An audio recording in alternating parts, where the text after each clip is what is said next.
இப்ப சமீப நாட்கள்ல குளத்துல ஆத்துல இளைஞர்கள் சிறுவர்கள் வந்து இறந்து போயிடுறாங்க. 2025 இருக்கும் இன்னமும் நீச்சல் சம்பந்தப்பட்ட விழிப்புணர்வு இல்லாம இருக்கு.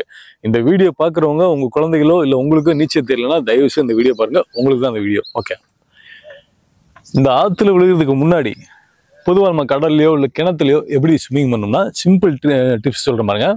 நம்ம 2 காலையும் தண்ணிக்குள்ள அமுக்கணும். அதாவது 2 தண்ணியை மிதிக்கணும். 2 காலை வச்சு மிதிக்கிறோமா? ஓகே. அடுத்து இந்த 2 கையும் பாருங்க, விரல க்ளோஸ் பண்ணிக்கணும். கீழ் நோக்கி இப்படி அமுக்கணும். இப்படி அமுக்கும் போது ஆட்டோமேட்டிக்காக மேலே வந்துடும். இதான் விஷயம். புரிஞ்சிருக்குன்னு நினைக்கிறேன்.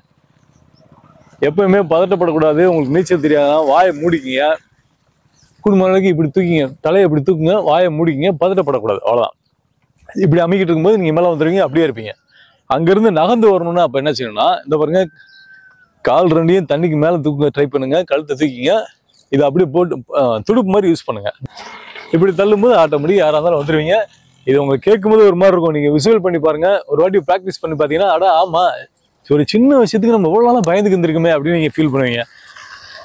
இறங்குற வரைக்கும் தாங்க பயம். ஒரு வாட்டி இறங்கிட்டீங்க, கற்றுக்கிட்டீங்கன்னா வாழ்க்கைக்கு எப்பவும் மறக்காது. புரியும்னு நினைக்கிறேன். தயவுசெய்து களத்தில் இறங்க, வாங்க தண்ணியில் இறங்குங்க. பெரிய மேட்டரே இல்லை. ஒருவேளை கற்றுக்கணும்னு ஆசைப்பட்டீங்கன்னா வாங்க, நானே கற்று தரேன். மதுரைக்கு பக்கத்தில் மேலூர் இல்லையா, மேலூருக்கு வாங்க, நானே உங்களுக்கு கற்று தரேன். ரொம்ப கவனமா இருங்க. தேங்க்யூ.